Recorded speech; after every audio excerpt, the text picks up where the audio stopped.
नमस्कार दोस्तों। आज फिर से हम पढ़ने जा रहे हैं पॉलिटिकल साइंस का जो 12वीं की आरबीएससी है उसके भाग ब के इकाई 1 के पार्ट नंबर 2 का लास्ट टॉपिक मूल कर्तव्य। भारतीय संविधान की जब हमने विशेषताएं पढ़ी थी तो उसकी विशेषताओं में एक मूल कर्तव्य भी आया था कि मूल कर्तव्य जो दिए गए हैं भारतीय संविधान में वो किस प्रकार से दिए गए हैं, क्या मूल अधिकार के साथ दिए गए हैं या मूल संविधान में दिए गए थे। इन सब बातों की हम पढ़ेंगे।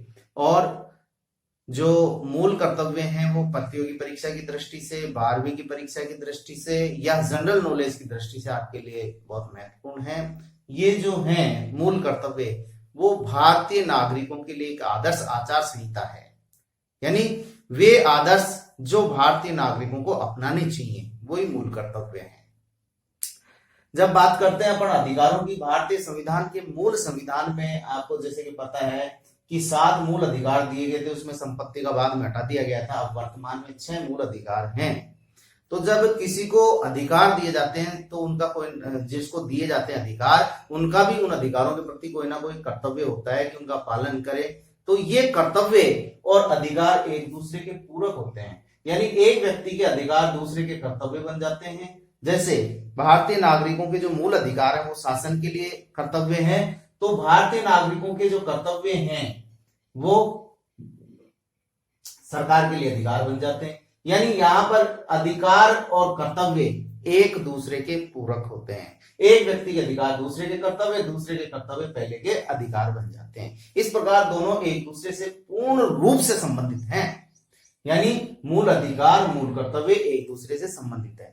जब भारतीय संविधान लागू किया गया 1950 में तो उसमें मूल कर्तव्यों का कोई उल्लेख नहीं था, लेकिन कर्तव्यों की महत्ता को देखते हुए जब 42वां संविधान संशोधन किया गया 1976 में तो इन मूल कर्तव्यों को जोड़ा गया। अपन थोड़ा सा कंपैरिजन देख लेते हैं मूल अधिकार और मूल कर्तव्यों में।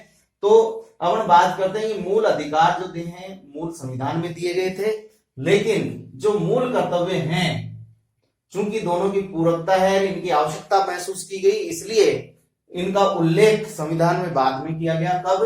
42वें संविधान संशोधन 1976 के द्वारा इन मूल कर्तव्यों को जोड़ा गया। कहां जोड़ा गया? जब मूल अधिकारों की बात करते हैं तो मूल अधिकार भाग 3 में है। भाग 4 में आपके जानते हैं कि भाग 4 में नीति निर्देशक तत्व है और नीति निर्देशक तत्वों के साथ ही यानी भाग 4 में इनको जोड़ा गया है। इनको मूल कर्तव्यों को। मूल अधिकारों की बात करें तो अनुच्छेद 12 से 30 और 32 से 35 तक जो अनुच्छेद है उनमें मूल अधिकारों का वर्णन है। तो अनुच्छेद 51 में यानी जो नीति निर्देशक तत्वों का 51 था, उस 51 में एक अध्याय और जोड़ा गया। 51 अनुच्छेद छोड़कर इन मूल कर्तव्यों को उसमें डाला गया है। और मूल कर्तव्यों की जो संख्या है जब इनको जोड़ा गया था वो कितनी थी?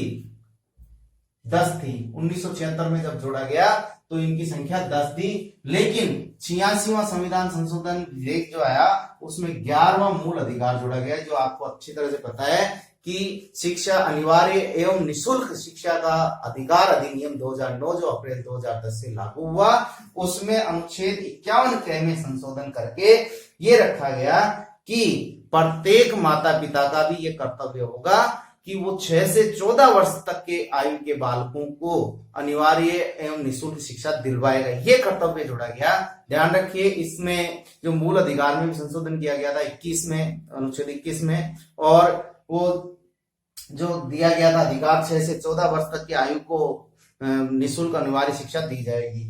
और मूल अधिकार आप जानते ही 6 हैं और मूल कर्तव्यों की संख्या 10 है और वर्तमान में 10 + 1 = 11 हो चुकी है, यानी 11वां मूल कर्तव्य अनिवार्य और निःशुल्क शिक्षा से संबंधित है। चलिए अब देखते हैं कि वो मूल कर्तव्य कौन कौन से प्रदान किए गए या मूल कर्तव्य कौन से भारतीय नागरिकों के लिए निर्धारित किए गए हैं। इन मूल कर्तव्यों को पढ़ने पर हमको पता चलेगा कि ये भारतीय सभ्यता, संस्कृति और जो मूल्य और आदर्श हैं उनसे प्रेरित होकर लिए गए हैं। नंबर 1 पे हम बात करते हैं तो ये जो नंबर 1 पे संविधान का पालन करना और आदर्शों, संस्थाओं, राष्ट्र का ध्वज और राष्ट्रगान का आदर करना, यानी नंबर 1 पे जो संविधान का निर्माण हुआ है भारत के शासन के लिए, उस संविधान का पालन करें। संविधान में जो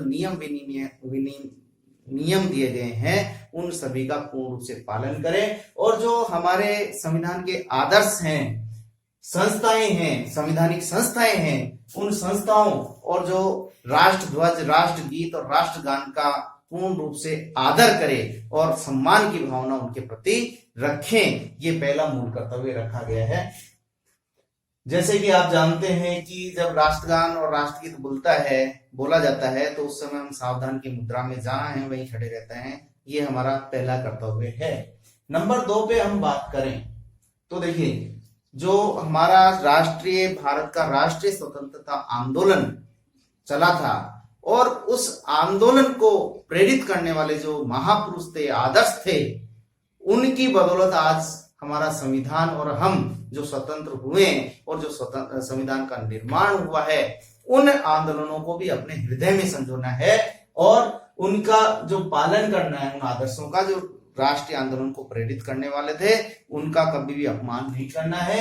हृदय में उनको संजोए रखें कि ये जिनकी बदौलत हम आज यहाँ पर हैं, स्वतंत्र सांस ले रहे हैं, हमारा खुद का शासन है, संप्रभुता है, वो जिन आदर्शों की बदौलत है उनको हृदय में संजोना है। यानी कुल मिला के भारतीय राष्ट्रीय स्वतंत्रता का जो आंदोलन चला, उसके जो उच्च आदर्श थे उनको हृदय में संजोना है और उनका पूर्ण रूप से पालन करना है। नंबर 3 पे बात करें तो जो भारत की राष्ट्रीय संप्रभुता, एकता और अखंडता है, उसको अक्षुण्ण रखे, यानी देश के प्रति एकता, अखंडता का पूर्ण रूप से पालन करें और अलगाव की भावना को विकसित न करें।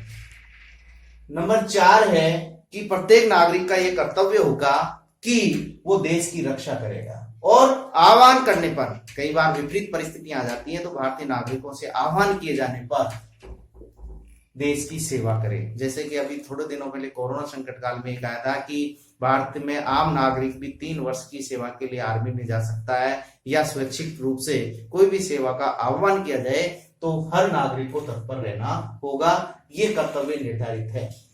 नंबर 5 पे हम चलते हैं तो ये जो भाईचारे की भावना है, भारत की वसुधैव कुटुंबकम की भावना है, विश्व शांति की भावना है, वर्ग विहीन समाज की भावना है, उसको निर्धारित करने के लिए भारतीय नागरिक अधिकारों में तो दिया ही गया है, समानता का अधिकार तो दिया ही गया है, वहां स्पर्शता नहीं होगी, किसी से भेदभाव नहीं किया जाएगा, और ये जब तक नहीं मिटेगा भेदभाव केवल समूह अधिकारों से या संविधान के द्वारा ही, जब तक व्यक्ति का खुद का कर्तव्य भी नहीं होगा और व्यक्ति खुद नहीं सोचेगा कि मुझे भेदभाव घटाना है, भाईचारे की भावना प्रत्येक नागरिक में जब तक नहीं होगी तब तक हम भेदभाव को नहीं मिटा सकते। उसी से प्रेरित होकर ये समरसता यानी सब में समान रसता की भावना, भ्रातृत्व की जो भावना है, उसका निर्माण प्रत्येक नागरिक को करना है। और ये जो भावना वो धर्म, भाषा, प्रदेश, वर्ग या आदि की भावना से क्या होनी चाहिए, रहित होनी चाहिए। इसमें किसी प्रकार के कोई भी भेदभाव, चाहे भौगोलिक परिस्थिति हो, चाहे धार्मिक हो, चाहे सांप्रदायिक हो, किसी में किसी प्रकार का भेदभाव नहीं करके प्रत्येक नागरिक सब में भाईचारे की भावना का विकास करेगा। और ऐसी प्रथाएं जो आप देखते हैं कि भारतीय जो परंपरा है उसमें स्त्रियां पूजनीय होती हैं, तो ऐसी प्रथाएं जिनका परित्याग करना है, जो स्त्रियों के सम्मान के विरुद्ध, यानी सम्मान, जहां स्त्रियों का सम्मान को उसको सुरक्षित रखना एक कर्तव्य होगा। नंबर 6 पे हम चलते हैं कि जो हमारी जो समन्वित संस्कृति है, भारतीय जो विशाल संस्कृति है, सभ्यता है, उस संस्कृति की जो गौरवशाली परंपरा हमारी रही है, चाहे वो धर्म के क्षेत्र में हो, चाहे आपके विकास के क्षेत्र में हो, जो आपके इतिहास से चली आ रही गौरवशाली परंपरा है, उसका महत्व समझना है कि हम कितनी गौरवशाली परंपरा के धनी हैं और उसका परिरक्षण करें और संस्कृति को बनाए रखना हमारा एक मूल कर्तव्य माना गया है। नंबर 7 पे जो भारत के ऋषि मुनियों से परंपरा चली आ रही है कि भारत की परंपरा जो आप देखते हैं कि कई तीज त्योहार पे भी पेड़ों की पूजा हम करते हैं, वृक्ष पूजा, उसी से प्रेरित होकर भारतीय जो संविधान में 7वां मूल कर्तव्य जोड़ा गया है, प्राकृतिक जो पर्यावरण है उसकी रक्षा करेगा प्रत्येक नागरिक, और वन और वन्य जीवों की रक्षा का दायित्व भी सौंपा गया है किसको, नागरिकों को, और प्राणी मात्र के प्रति दया का भाव भी रखना होगा। यानी ये दया से प्रेरित होकर प्राकृतिक पर्यावरण से और वन्य जीव और दया मात्र भावना अहिंसा परमो धर्म से प्रेरित होकर ये कर्तव्य जोड़ा गया है। नंबर 8 पे अपन बात करते हैं तो ये देश की उन्नति और विकास के लिए एक कर्तव्य है कि प्रत्येक नागरिक का ये कर्तव्य होगा कि वो वैज्ञानिक दृष्टिकोण यानी वैज्ञानिक सोच, मानववाद और ज्ञानार्जन और सुधार की भावना का विकास करना, यानी अपने आप में ज्ञान को अर्जन करने की भावना, जितनी उसमें योग्यता क्षमता है उस योग्यता और क्षमता के अनुसार उसका वैज्ञानिक दृष्टिकोण होगा और मानववाद और अपने आप में ज्ञान का अर्जन करेगा और उसमें सुधार, जितना सुधार हो सकेगा करेगा, जिससे देश और राष्ट्र तरक्की कर सके। नंबर 9 पे हम चलते हैं सार्वजनिक संपत्ति। जो सार्वजनिक संपत्ति है उसकी सुरक्षा की जिम्मेदारी नागरिकों को दी गई है, उनका कर्तव्य माना गया है। और हिंसा से दूर रहना यानी अहिंसा का परमो धर्म का पालन करना, हिंसा नहीं करना और सार्वजनिक संपत्ति को नुकसान नहीं पहुंचाना। इस पे आता है आपके कि व्यक्ति को व्यक्तिगत और सामूहिक गतिविधियां जितनी भी हैं उनको उत्कर्ष की ओर, सभी क्षेत्र जो भी हैं जीवन के उनमें सभी को आगे की ओर बढ़ने का सतत प्रयास करना चाहिए, जिससे देश और राष्ट्र भी निरंतर ऊंचाइयों को छू सके और निरंतर रूप से आगे बढ़ सके।